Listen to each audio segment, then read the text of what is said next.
नमस्कार, बहुत स्वागत आपका सुप्रभात राजस्थान में। मैं हूं आपके साथ श्रुति श्रीवास्तव और मैं हूं आपके साथ आयुषी गुप्ता। बुलेटिन की शुरुआत बड़ी खबर के साथ करेंगे। जयपुर से बड़ी खबर आपको बता दें कि बीजेपी की अहम कार्यशाला आज सामान्य सदस्यता और सक्रिय सदस्यता की समीक्षा होगी। तो जयपुर से ये बड़ी खबर है, जहां बीजेपी की आज अहम बैठक ये मान सकते हैं। आज अहम कार्यशाला है और जिसमें सामान्य सदस्यता और सक्रिय सदस्यता की आज समीक्षा की जाएगी। सुबह 11 बजे से ये संगठन की बैठक शुरू होगी। तो ये बड़ी जानकारी आपको दे रहे हैं। आपको बता दें कि 11 बजे का वो समय होगा जब संगठन की बैठक शुरू हो जाएगी। बीजेपी की अहम कार्यशाला आज जो है होनी है। सामान्य सदस्यता की जो है समीक्षा होनी और सक्रिय सदस्यता की जो है समीक्षा होगी। तो ये बड़ी जानकारी, 11 बजे का वो समय होगा जब संगठन की बैठक शुरू हो जाएगी। और आपको बता दें कि सामान्य सदस्यता और सक्रिय सदस्यता की समीक्षा होगी। तो आपको बता दें सामान्य, क्योंकि उपचुनाव हो चुके हैं और इसके बाद अब बैठक ही होगा बीजेपी का, जिसमें कि जो एक्टिव मेंबर्स हैं उनकी फीडबैक ली जाएगी और जो सामान्य सदस्यता है उनकी भी फीडबैक लिया जाएगा कि क्या कुछ हुआ है, क्योंकि संगठन बेहद मजबूत और इसको लेकर उपचुनाव से पहले आपने देखा बीजेपी में कई बार बैठकों का दौर भी चढ़ा और संगठनात्मक बैठक सीएम ने किया है और आज फिर से कार्यशाला बीजेपी में। और चलिए बड़ी खबर आपको बांसवाड़ा से इस बीच दे रहा है, जहां मुख्यमंत्री भजनलाल शर्मा का बांसवाड़ा दौरा है। जनजाति गौरव दिवस कार्यक्रम में भाग लेंगे। तो आपको बता दें कि बिरसा मुंडा की जो है 150वीं जयंती आज खेल मैदान में ये कार्यक्रम आयोजित हो रहा है। ये बड़ी जानकारी आपको दे रहे हैं। सीएम भजनलाल का आज बांसवाड़ा दौरा रहने वाला है और बिरसा मुंडा की 150वीं जयंती आज है। खेल मैदान में कार्यक्रम आयोजित हो रहा है, जिसमें आज सीएम भजनलाल शिरकत करेंगे और जनजाति गौरव दिवस कार्यक्रम जिसमें आज सीएम जो है भाग लेंगे और सीएम भजनलाल का आज बांसवाड़ा दौरा रहने वाला है। तो बिरसा मुंडा जयंती है आज, जिसके लिए कार्यक्रम आयोजित किया गया। खेल मैदान में ये कार्यक्रम आयोजित है, जिसमें भाग लेने के लिए मुख्यमंत्री भजनलाल शर्मा बांसवाड़ा जाएंगे। बताते चलें कि बिरसा मुंडा झारखंड में जन्मे थे। 15 नवंबर 1875 को जनजाति के लिए काफी ज्यादा इन्होंने काम किया और इसीलिए आज इनकी ये जयंती बहुत जोर शोर से मनाई जा रही है। 150वीं जयंती बिरसा मुंडा की है आज।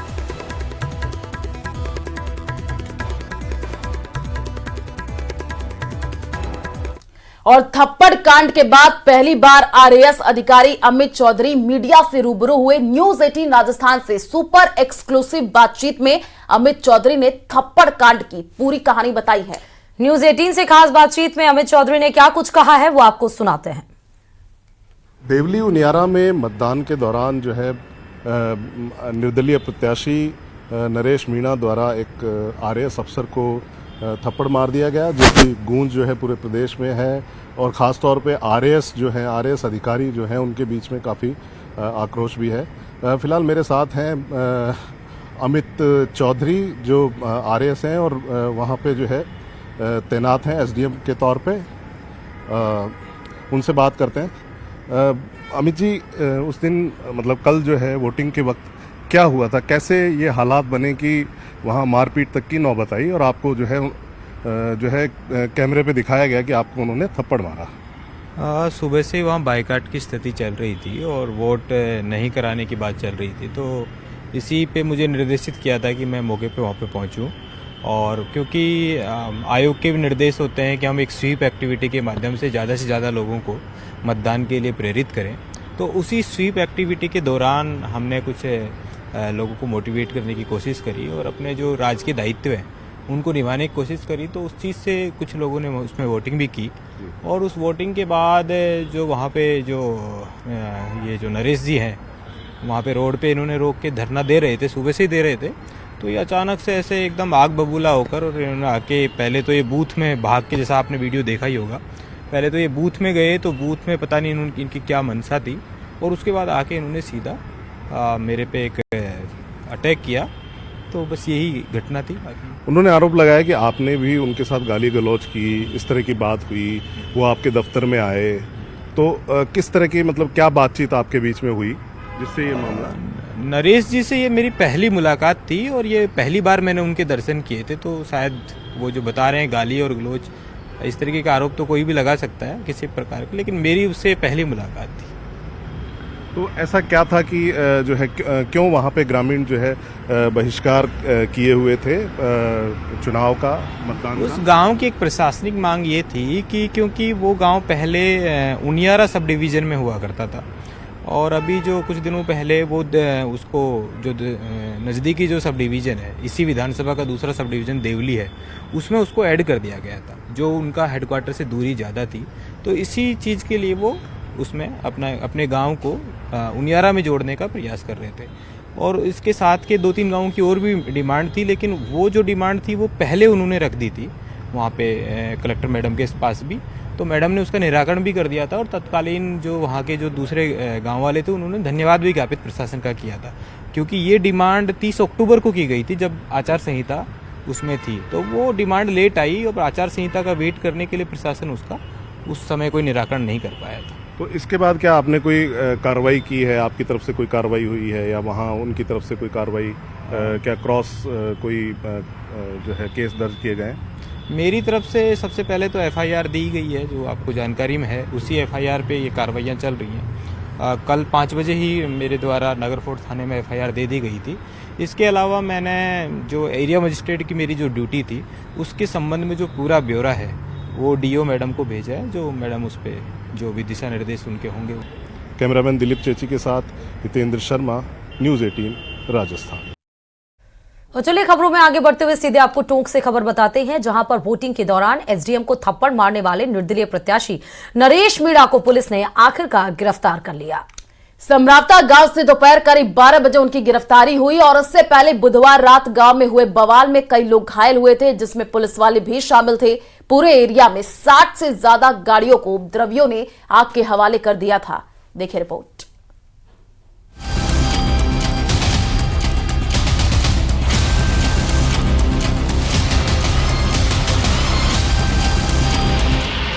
हंगामे और बवाल के बाद थप्पड़बाज गिरफ्तार।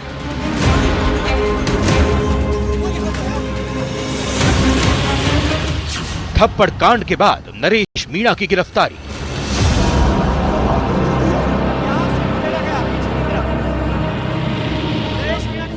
समरावता गांव में समर्थकों ने काटा बवाल।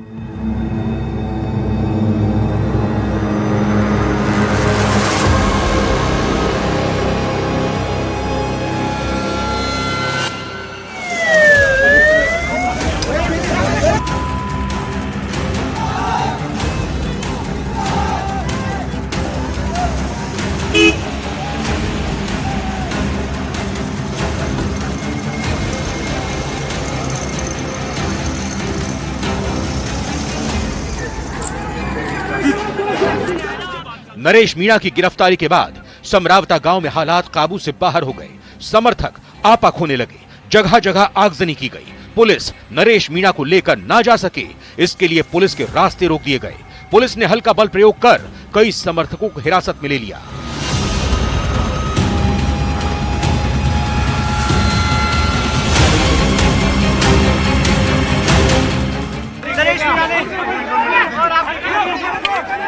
नरेश मीणा को अरेस्ट कर लिया गया। अब वज्रवान में बैठा लिया गया। पुलिस यहां से लेकर जा रही है। फोर्स डिप्लॉयड है। गांव को लगभग आधा खाली करा लिया था और चारों तरफ से फोर्स तैनात है और यहां इस वक्त नरेश मीणा को अरेस्ट कर लिया गया। वो नरेश मीणा जिसने एसडीएम अमित चौधरी को थप्पड़ मारी थी और नरेश मीणा ने कुछ देर पहले न्यूज़ 18 इंडिया से कहा था उस थप्पड़ को भी जायज ठहराने की कोशिश कर रहे थे। नरेश मीणा कल धरने पर बैठे थे और यही समरावता गांव है जिसने वोटिंग का बहिष्कार किया था। समरावता गांव की समस्या ये है कि इनको ये दूसरी तहसील में रहना चाहते हैं।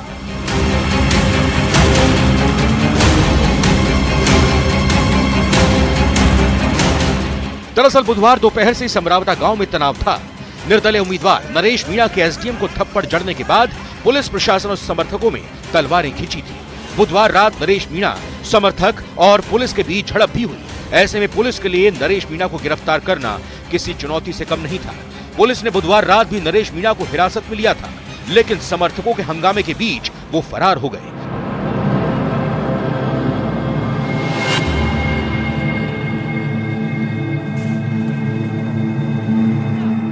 वहीं गुरुवार सुबह करीब 9:30 बजे नरेश मीणा अचानक समरावता गांव पहुंचे और पुलिस पर मारपीट के आरोप लगाए। ऐसे में एक बार फिर भारी पुलिस बल समरावता गांव पहुंचा और मामले में आरोपी लोगों को सरेंडर करने की अपील की।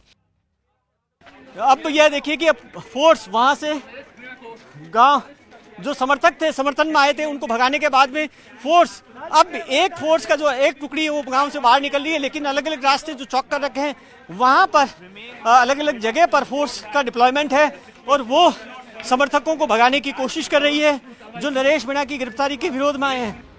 टोंक के एसपी भारी पुलिस फोर्स के साथ नरेश मीणा को गिरफ्तार करने उसी गांव में पहुंचे थे जहां मीणा अपने समर्थकों के साथ धरने पर बैठे थे। हालांकि इस बीच नरेश मीणा सरेंडर करने से मना करते रहे। वो कह रहे थे कि जब तक उनकी शर्त नहीं मानी जाती तब तक वो सरेंडर नहीं करेंगे। काफी देर तक पुलिस हालात काबू करने की कोशिश करती रही, लेकिन आखिर में नरेश मीणा को गिरफ्तार कर लिया गया। उन्हें गाड़ी में बैठाकर पुलिस ले जाने लगी, लेकिन समर्थकों ने एक बार फिर हिंसक रूप अख्तियार कर लिया।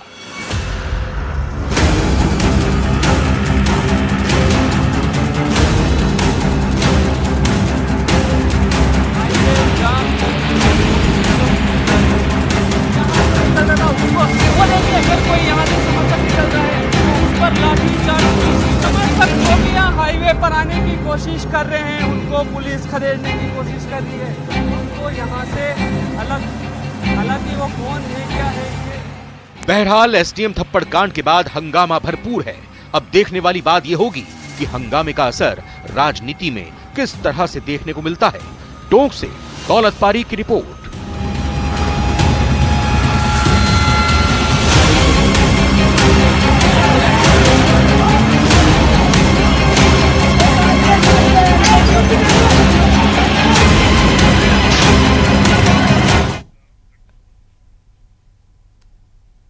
और चलिए खबरों में आगे बढ़ते हुए सीधे बताते चलें कि उपचुनाव में वोटिंग के दौरान देवली उनियारा सीट पर निर्दलीय प्रत्याशी नरेश मीणा ने एसडीएम को थप्पड़ जड़ दिया था, जिसकी गूंज न सिर्फ राजस्थान बल्कि पूरे हिंदुस्तान में सुनाई दे रही है। थप्पड़ कांड पर बवाल भारी जारी है, सियासत भी अब इस पर हो रही है। देखिए रिपोर्ट।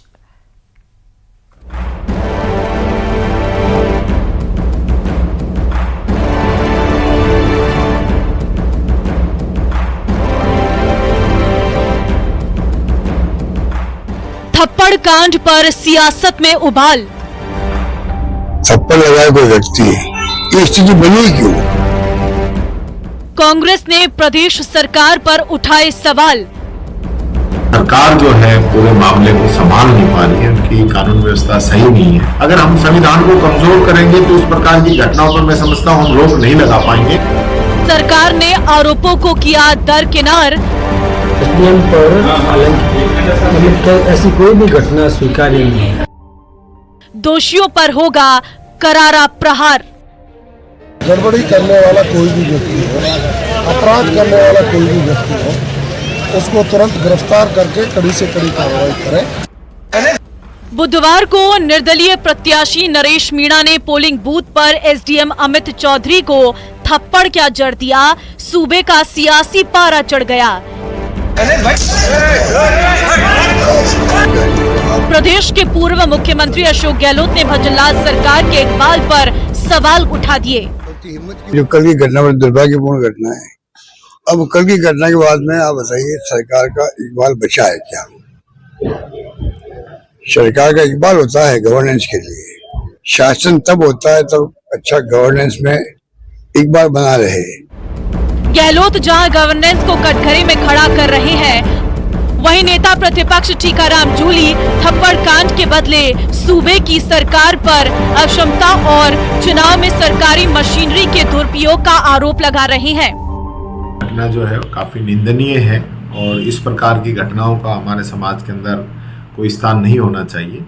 लेकिन साथ के साथ मैं ये कहना चाहूँगा सरकार जो है पूरे मामले को संभाल नहीं पा रही है, उनकी कानून व्यवस्था सही नहीं है और जिस प्रकार का इनका काम रहा है कई जगह पे खुद हमने, जैसे अलवर की हम बात करें तो हमने खुद चुनाव आयोग को शिकायत दी, वहां प्रेस कॉन्फ्रेंस हमने की कि किस प्रकार से जो पुलिस है वो पार्टी बनके बीजेपी के कार्यकर्ता के रूप में काम कर रही थी। तो इस प्रकार की जो चीजें हैं ये अगर हम संविधान को कमजोर करेंगे तो इस प्रकार की घटनाओं पर मैं समझता हूँ हम रोक नहीं लगा पाएंगे। मामले से निपटने में देरी के कांग्रेस के आरोपों पर ऊर्जा मंत्री हीरालाल नागर कहते हैं कि बेगुनाह को बचाने के चक्कर में पुलिस प्रशासन फूंक फूंक कर कदम उठा रहा है, लेकिन इसका मतलब ये नहीं है कि सरकारी तंत्र मूकदर्शक है। भजनलाल सरकार दोषियों के खिलाफ कड़ी कार्रवाई की बात कह रही है। उस करने वाला व्यक्ति कोई भी हो, जो अपराध करेगा उसके खिलाफ सरकार सख्त है। निश्चित रूप से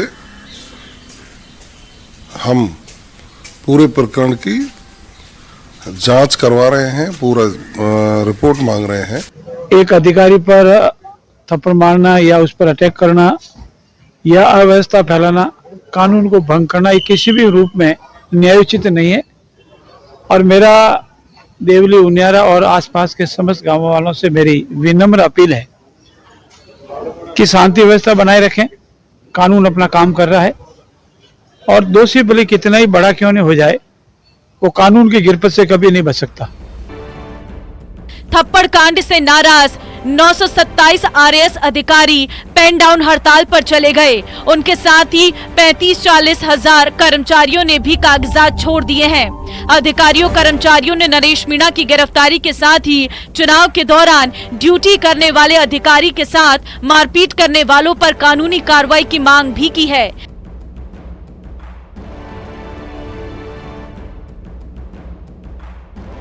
ब्यूरो रिपोर्ट, न्यूज़ 18 राजस्थान। और टोंक से बड़ी खबर सामने आ रही है। थप्पड़ कांड मामले में बड़ी अपडेट आई है। नरेश मीणा की गिरफ्तारी के बाद विरोध जारी है और आज नरेश मीणा को कोर्ट में पेश किया जाएगा। संवेदनशील इलाकों पर पुलिस अधिकारियों की नजर रखी जाएगी और साथ ही आज जब नरेश मीणा को कोर्ट में पेश किया जाएगा, उसके पहले देखिए उनके समर्थकों के द्वारा भारी आक्रोश भी जताया जा रहा है। बताते चलें कि 13 नवंबर को जब 7 जिलों में उपचुनाव था, तो उस दरमियान नरेश मीणा ग्रामीणों के साथ जो मतदान केंद्र पर बहिष्कार किया जा रहा था टोंक के देवली उनियारा में, वहां पर उन्होंने आरएएस अधिकारी को थप्पड़ मार दिया। उसके बाद बवाल मचता हुआ दिखाई पड़ा है। तो कल भी तस्वीरें सामने आई थी, आप देखिए। उसके जैसे ही नरेश मीणा की गिरफ्तारी हुई, उसके बाद से जो है उनके समर्थक, उनमें आक्रोश भी देखने को मिला और नरेश मीणा की गिरफ्तारी के बाद विरोध जारी है। तस्वीरें अलग अलग जगहों से निकल करके सामने आई हैं और आज नरेश मीणा को कोर्ट में पेश किया जाएगा। संवेदनशील इलाकों पर पुलिस अधिकारियों की पैनी नजर बनी हुई है। नरेश मीणा की गिरफ्तारी हो चुकी है और उसके बाद से अलग अलग जगहों से जो तस्वीरें सामने आई, उसमें उनके जो समर्थक है, कई जगहों पर जो है तस्वीरें देखने को मिली जहां पर तोड़फोड़ भी की गई और साथ ही साथ आगजनी की घटना सामने आई। ज्यादा जानकारी के लिए संवाददाता दौलत हमारे साथ फोन लाइन पर जुड़ चुके हैं। दौलत, नरेश मीणा की कल गिरफ्तारी हो गई, आपने तस्वीरें भी दिखाई थी, उसके बाद से वहीं से तस्वीरें देखने को मिली थी। समर्थकों में काफी आक्रोश देखने को मिला था। आज कोर्ट में कितने बजे पेश किया जाएगा नरेश मीणा को? जी बिल्कुल, गिरफ्तारी के बाद में विरोध है वो कल बहुत तेज था। उसके बाद में पुलिस ने बहुत ही गंभीरता से पूरे मामले को देखते हुए जगह जगह जहां जहां हाईवे जाम थे उनको खुलवा दिया। अलीगढ़ बाईपास पर देर रात जो एक जाम था उसको भी खुलवा दिया है। अब पूरे जिले भर की बात करें तो शांति का माहौल है। हालांकि पुलिस अधिकारियों की नजर पूरे जिले भर में जहां जहां संवेदनशील इलाके हैं वहां पर है। आज नरेश मीणा को कोर्ट में पेश किया जाएगा। हालांकि कोर्ट की आज छुट्टी है, ऐसे में ये अभी तय नहीं हो पाया है या जानकारी नहीं मिल पाई कि कहाँ पेश किया जाएगा, क्योंकि छुट्टी के दिन कोर्ट कैंप होता है वो जिले की कहीं पर भी आयोजित किया जा सकता है। तो ऐसे में आज कोर्ट में पेश किया जाएगा नरेश मीणा को। लेकिन हाँ, विरोध की जो बात थी, अब जिले भर में कहीं पर भी कोई प्रदर्शन नहीं है, क्योंकि पुलिस अधिकारियों की जो नजर है वो सख्त पूरे संवेदनशील इलाकों पर है। चप्पे चप्पे पर जिले भर की बात करें तो पुलिस की तैनाती है और चुनाव के बाद जिस तरह से एसटीएफ और सीआरपीएफ के जवान थे, हालांकि कुछ इलाकों में अभी उनकी तैनाती है, लेकिन हाँ फिलहाल विरोध को लेकर के कहीं से भी कोई खबर नहीं है। आज अभी क्योंकि ये कंफर्म नहीं आप बता रहे कि किस कोर्ट में पेश किया जाएगा, समय भी नहीं पता है दौलत, और दूसरी बात आज कोर्ट में दलीलें क्या दी जाएंगी? देखिए, दलीलें तो जो घटनाक्रम हुआ है उस ये 4 मामले नगरकोट थाने में दर्ज है, वही सारी चीजें हैं। दोपहर बाद कोर्ट में पेश किए जाने की जानकारी मिली है। और जब उच्चाधिकारियों से बातचीत हुई तो उनका कोर्ट में पेश करने को लेकर के जगह को लेकर के अभी डिक्लेयर इसलिए नहीं कर रहे क्योंकि जिस तरह से नरेश मीणा के समर्थकों की भीड़ जुटना शुरू हो जाए या उन इलाकों में पुलिस को मशक्कत करनी पड़े, ऐसे में पुलिस कहां कोर्ट में पेश करेगी, ये पूरी तरह से गोपनीय रखा गया है। बहुत शुक्रिया दौलत तमाम जानकारी देने के लिए खबर पर। और चलिए आपको बीकानेर से चोरी की वारदात से जुड़ी बड़ी खबर बताते चले, जहां घर के आगे बैठी वृद्धा के गले से सोने की चेन तोड़ी गई है। तो बाइक पर आए दो युवकों ने जो है ये चैन तोड़ी है। सीसीटीवी में दो संदिग्ध बाइक सवार कैद हुए हैं। तस्वीरें आपको टीवी स्क्रीन पर दिखा रहे हैं। पीड़ित ने गंजशहर थाने में जो है परिवाद दिया और पुलिस सीसीटीवी के आधार पर अब युवकों की तलाश कर रही है। ये आपको देखिए तस्वीर दिखा रहे हैं, बाइक पर लहराते हुए जो दो शख्स जा रहे हैं यही वो चोर हैं जिन्होंने घर के बाहर बैठी हुई वृद्ध महिला है जिसके गले से सोने की चेन तोड़कर उसके बाद देखिए कैसे बाइक लहराते हुए वहां से फरार हो जाते हैं। हालांकि सीसीटीवी कैमरे में कैद हो गया और इसके फुटेज के आधार पर ही पुलिस अब कार्रवाई में जुटी हुई सीधे इन चोरों तक पहुंच पाएगी।